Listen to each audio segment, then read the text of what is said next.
6 persuni oħra fiequ mill-coronavirus f'pajjiżna. It-total ta' nies imfejqa tela għal 491.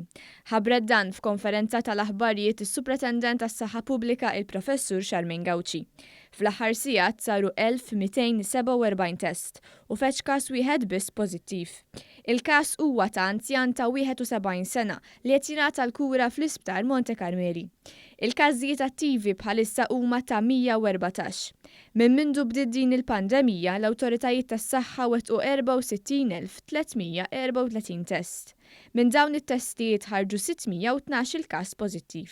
Għanna situazzjoni li hija tajba ħafna, għanna situazzjoni bħalissa li ma nistgħux naffordjaw li aħna jkollna dawn il-mass gatherings. U propju għalhekk li il-gatherings li aħna bħalissa qegħdin propju inħallu huma dawk ta' massimu ta' 6. Għaldaqstant hija appellat biex dawk li attendew għal xi ċelebrazzjonijiet jew fil-Furjana jew f'xi lokalitajiet oħra jagħmlu test.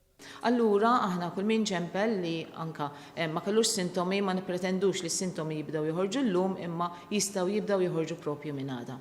Anka kellna nies li huma wkoll kienu nkwetati li ċemplu l-helpline tagħna u aħna dawk li anka m'għandhomx sintomi qednilhom aħjar tiġu tagħmlu t-test minn għada. L-hemmhekk ħalli aħna nkun nistgħu propju naraw jekk setax kien hemm dan l-espożizzjoni jew le. 28 persuna qegħdin jingħataw il-kura fi sptarijiet f'Malta, iżda dawn il-persuni jinsabu f'qagħda ta' saħħa tajba.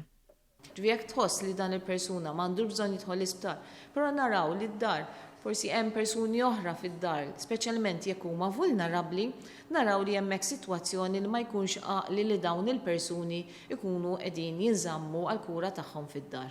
Allura f'dak il-każ aħna għandna sodot li huma available, allura nkunu qegħdin inżommuha magħna biex aħna naqsu ċ-chances li jkun hemm iktar espożizzjoni għal membri tal-familja speċjalment jekk huma vulnerabbli.